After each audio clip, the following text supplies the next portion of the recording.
ఒకటో తెస్సలోనికయులకు 1వ అధ్యాయంలో చర్చిని పరిచయం చేస్తుంది మరియు వారి విశ్వాసం, ఆశ మరియు ప్రేమను ప్రశంసిస్తుంది. ఒక నమూనా చర్చి కొరకు స్తుతి, praise for a model church. Paul, సీల మరియు తిమోతి తెస్సలోనికలోని సంఘమును పలకరిస్తారు. వారి బలమైన విశ్వాసం, ప్రేమ మరియు ఆశకు దేవునికి కృతజ్ఞతలు తెలుపుతారు. విగ్రహారాధన నుండి మరలి జీవిస్తున్న దేవుని సేవ చేయడానికి తెస్సలోనికయులు ఇతర చర్చిలకు ఒక మోడల్గా చెప్పబడ్డారు. ఇక 1వ అధ్యాయం వినండి. అపోస్తలుడైన పౌలు తెస్సలోనిక వారికి రాసిన మొదటి లేఖ. మొదటి తెస్సలోనిక 1వ అధ్యాయం. తండ్రి అయిన దేవునిలో, ప్రభు అయిన యేసుక్రీస్తులో తెస్సలోనిక వారి సంఘానికి పౌలు, సిల్వానస్, తిమోతి రాస్తున్న సంగతులు. మన తండ్రి అయిన దేవుని నుంచి, ప్రభు అయిన యేసుక్రీస్తు నుంచి కృప, శాంతి మీకు కలుగుతాయిగాక. మా ప్రార్థనలలో ఎప్పుడూ మిమ్ములను పేర్కొంటూ మీ అందరి కోసము దేవునికి కృతజ్ఞతలు చెబుతున్నాం.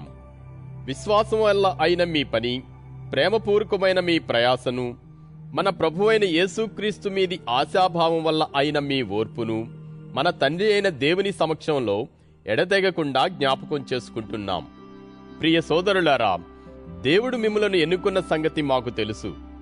ఎందుకంటే మా శుభవార్త మీ దగ్గరకు వచ్చినది మాటతో మాత్రమే కాదు, బలప్రభావాలతో, పవిత్రాత్మతో, పూర్తి నిశ్చయతతో.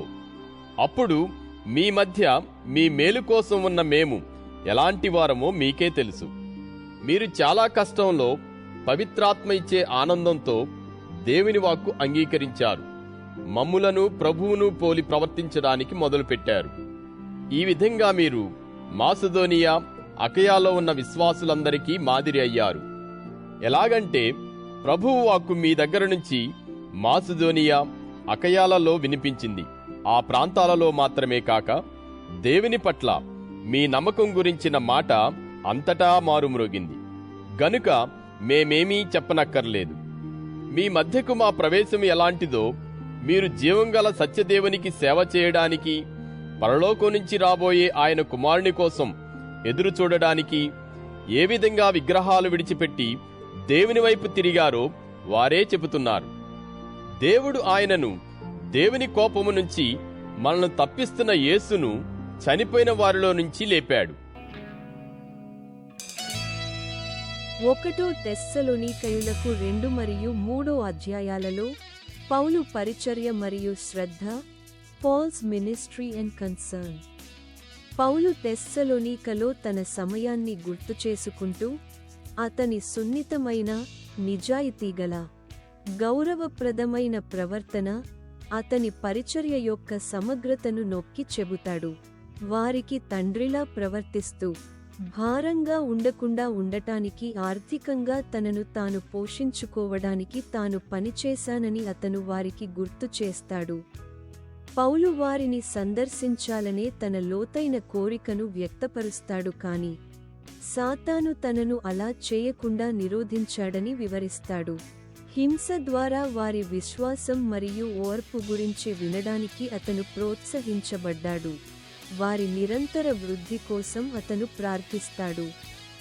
ఇక 2 మరియు 3 అధ్యాయాలను వినండి. మొదటి తెస్సలోనిక 2వ అధ్యాయం. సోదరులారా, మేము మీ దగ్గరకు రావడం వ్యర్థం కాలేదని మీకు తెలుసు. అంతకుముందు మేము ఫిలిప్పీలో బాధలు అనుభవించి అవమానం పాలయ్యాం. ఇది కూడా మీకు తెలుసు. అయినా తీవ్రమైన పోరాటానికి గురై మీకు దేవుని శుభవార్త ప్రకటించడానికి మన దేవునిలో ధైర్యం తెచ్చుకున్నాం. ఎందుకంటే మేము ఇచ్చే ప్రోత్సాహం భ్రమ నుంచి గాని, కల్మషం నుంచి గాని, జిత్తులమారి మనసు నుంచి గాని కలిగింది కాదు. దేవుడు మమ్మలను తగినవారిగా ఎంచి శుభవార్త మాకు అప్పగించాడు. ఇలాంటి వారమై మనుషులను సంతోషపెట్టడానికి కాదుగాని మన హృదయాలను పరీక్షించే దేవుణ్ణి సంతోషపెట్టడానికే మాట్లాడుతాం. మేము ఇచ్చకం మాటలు ఎన్నడూ పలకలేదని మీకు తెలుసు.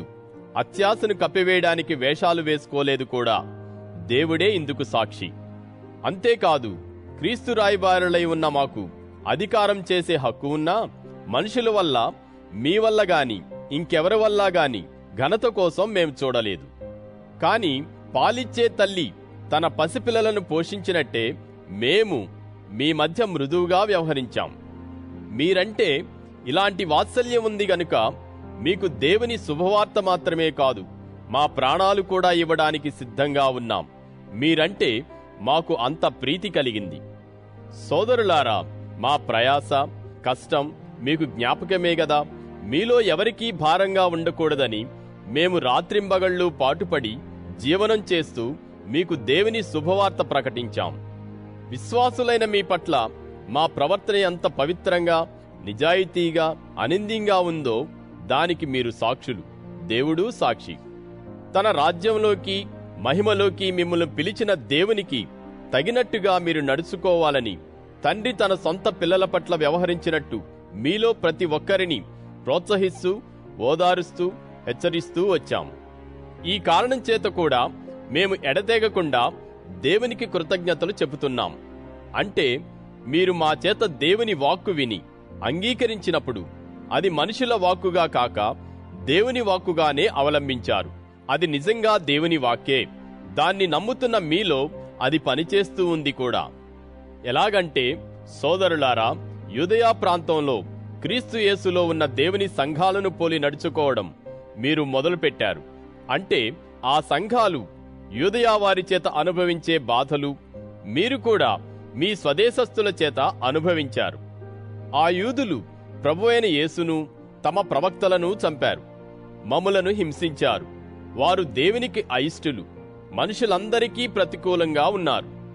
ఎలాగంటే ఇతర ప్రజలకు పాప విముక్తి, రక్షణ కలిగేలా మేము వారితో మాట్లాడకూడదని వారు మమ్మలను అడ్డగిస్తూ ఉండేవారు. ఈ విధంగా వారు తమ పాపాలను ఎప్పుడూ పూర్తిగా పోగు చేసుకుంటూ ఉన్నారు. దేవుని కోపం వారి మీదికి అత్యధికంగా వచ్చింది. సోదరులారా, కొద్ది కాలం పాటు మీ దగ్గర నుంచి శరీరరీతిగా, మనసులో కాదు, మమ్మల్ని తీసుకుపోవడం జరిగింది. అయినా మీ ముఖాలను చూడాలని ఎంతో ఆశ కలిగి తీవ్ర ప్రయత్నం చేశాం. మీ దగ్గరకు రావాలని మేము ఆశించినా, పౌలనే నాకు ఈ ఆశ తరచుగా కలిగినా సైతాను మమ్మలను ఆటంకపరిచాడు. మా ఆశాభావం, ఆనందం, అతిశయ కారణమైన కిరీటం ఏమిటి? మన ప్రభువైన యేసుక్రీస్తు రాకడ సమయంలో ఆయన సన్నిధానంలో మీరే గదా. నిజంగా మా మహిమ, మా ఆనందం మీరే. 1 తెస్సలోనిక 3వ అధ్యాయం. కనుక మేమిక తట్టుకోలేక ఏథెన్సులో ఏకాంతంగా ఉండాలని నిశ్చయించుకుని మన సోదరుడు, దేవుని సేవకుడు, క్రీస్తు శుభవార్త విషయంలో మా జతపనివాడు అయిన తిమోతిని మీ దగ్గరకు పంపాం.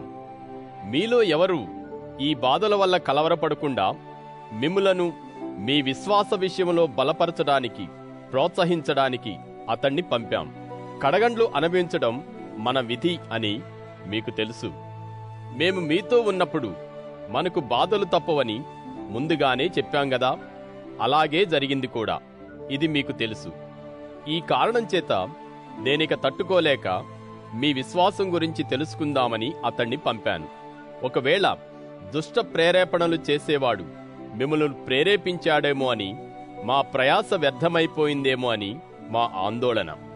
కాని తిమోతి ఇప్పుడు మీ దగ్గర నుంచి వచ్చి మీ విశ్వాసం, ప్రేమ గురించి మంచి కబురు తెచ్చాడు.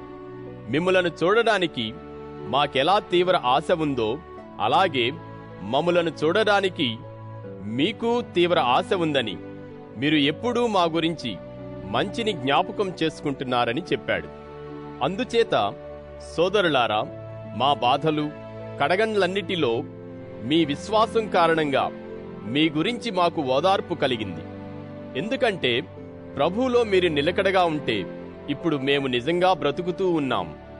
మన దేవుని ముందు మిమ్ములను బట్టి మాకున్న ఆనందమంతటి కోసం సరిపోయినంత కృతజ్ఞతలు దేవునికి ఎలా చెప్పగలం? మేము మీ ముఖాలను మళ్లీ చూడాలని, మీ విశ్వాసములో ఉన్న కొరత పూర్తిగా తీర్చడానికి అవకాశం కోసం రాత్రింబగళ్ళు అత్యధికంగా దేవుణ్ణి వేడుకుంటూ ఉన్నాం. మన తండ్రి అయిన దేవుడు తానే మన ప్రభువైన యేసుక్రీస్తు మమ్ములను మీ దగ్గరకు నడిపిస్తాడుగాక. మీ పట్ల మా ప్రేమ ఎలా సమృద్ధిగా పెరుగుతున్నదో అలాగే మీ పరస్పర ప్రేమ మనుషులందరి పట్ల కూడా సమృద్ధిగా పెరిగేలా ప్రభువు చేస్తాడుగాక. మన ప్రభువైన యేసుక్రీస్తు తన పవిత్రులందరితో వచ్చేటప్పుడు మన తండ్రి అయిన దేవుని ముందు మీరు పవిత్రత విషయంలో అనింద్యులై ఉండేలా మీ హృదయాలను సుస్థిరం చేస్తాడుగాక. 1 తెస్సలోనికయులకు 4వ అధ్యాయంలో పవిత్ర జీవనం కోసం సూచనలు, ఇన్స్ట్రక్షన్స్ ఫర్ హోలీ లివింగ్. విశ్వాసులు పవిత్రమైన మరియు ఆహ్లాదకరమైన జీవితాన్ని గడపడం కొనసాగించాలని పౌలు ప్రోత్సహిస్తాడు. లైంగిక స్వచ్ఛత, వారి సంబంధాలలో గౌరవప్రదంగా ఎలా ప్రవర్తించాలో అతను నిర్దిష్ట సూచనలను ఇస్తాడు. రెండవ రాకడకు ముందు మరణించే విశ్వాసుల విధి గురించి ఒక అపోహను అతను ప్రస్తావిస్తాడు. వారు జీవించి ఉన్నవారితో పాటు ప్రభువును కలవడానికి లేస్తారని వారికి భరోసా ఇస్తాడు. ఇక 4వ అధ్యాయం వినండి. 1 తెస్సలోనిక 4వ అధ్యాయం. మెట్టుకు సోదరులారా, మేము ప్రభువైన యేసు అధికారంతో మీకిచ్చిన ఆదేశాలేవో మీకు తెలుసు. మీరెలా ప్రవర్తిస్తూ దేవుణ్ణి సంతోషపెట్టాలో మా చేత ఉపదేశం పొందారు. ఇందులో మీరు అంతకంతకు అభివృద్ధి చెందాలని మిమ్ములను ప్రభువైన యేసులో పురికొల్పుతూ ప్రోత్సహిస్తూ ఉన్నాం. దేవుని చిత్తం మీరు పవిత్రంగా ఉండడం, మీరు వ్యభిచారం విసర్జించడం, దేవుణ్ణి ఎరుగని ఇతర ప్రజలాగా కామవికారంతో లేకుండా మీలో ప్రతి ఒక్కరూ తన పాత్రను పవిత్రంగా, ఘనంగా ఎలా కాపాడుకోవాలో తెలుసుకోవడం. ఈ విషయంలో ఎవడూ ఆసరాగా తీసుకుని తన సోదరుని వంచకూడదు. ఇలాంటి విషయాలన్నిటిలో ప్రభువు ప్రతీకారం చేసేవాడు. మునుపు దీన్ని గురించి మేము చెప్పి సాక్షులుగా మిమ్మలను హెచ్చరించాం గదా. దేవుడు మనలను పిలిచింది కల్మషం కోసం కాదుగాని పవిత్రత కోసమే. కనుక ఈ ఉపదేశం నిరాకరించేవారు మనుషులను నిరాకరించడం లేదు గాని మనకు తన ఆత్మను ప్రసాదించిన దేవుణ్ణే నిరాకరిస్తున్నారు. సోదర ప్రేమ గురించి మీకు నేను రాయనక్కరలేదు. ఒకరినొకరు ప్రేమతో చూడాలని దేవుడే మీకు నేర్పాడు. నిజంగా మాసిదోనియా అంతటిలో ఉన్న సోదరులందరినీ మీరు ప్రేమతో చూస్తూ ఉన్నారు. అయినా సోదరులారా, ఇందులో మీరు అంతకంతకు అభివృద్ధి పొందాలని మిమ్ములను ప్రోత్సహిస్తున్నాం. అంతేకాక మేము మీకు ఆజ్ఞ ఇచ్చినట్టు బయటివారి పట్ల తగిన విధంగా ప్రవర్తించేలా, మీకు కొదువ ఏమీ లేకుండేలా, మీరు ఇతరుల జోలికి పోకుండా సొంత చేతులతో పనిచేస్తూ శాంతంగా బ్రతకడం అనే గురి పెట్టుకోవాలని కూడా మిమ్ములను ప్రోత్సహిస్తున్నాం. సోదరులారా, కన్ను మూసిన వారిని గురించి మీకు తెలియకుండా ఉండడం మాకిష్టం లేదు. వారి విషయంలో ఆశాభావం లేని ఇతరులలాగా మీరు శోకించకూడదు. యేసు చనిపోయి మళ్లీ సజీవంగా లేచాడని నమ్ముతున్నాం గదా. ఆ ప్రకారమే యేసులో కన్నుమూసిన వారిని ఆయనతో కూడా దేవుడు తీసుకువస్తాడు. ప్రభువు మాటగా మేము మీకు చెప్పేదేమంటే, ప్రభువు రాకడ వరకు బ్రతికి ఉండి మిగిలి ఉండే మనం కన్ను మూసిన వారి కంటే ముందరి వారంగా ఉండం. ఎలాగంటే ఆజ్ఞాపూర్వకమైన కేకతో, ప్రధాన దూత స్వరంతో, దేవుని బోర శబ్దంతో ప్రభువు తానే పరలోకం నుంచి దిగివస్తాడు. అప్పుడు క్రీస్తులో ఉండి చనిపోయిన వారు మొదట లేస్తారు. ఆ తరువాత ఆకాశమండలంలో ప్రభువును ఎదుర్కొనడానికి ఇంకా బ్రతికి ఉండి మిగిలి ఉండే మనలను వారితో పాటు మేఘాలలో పైకెత్తడం జరుగుతుంది.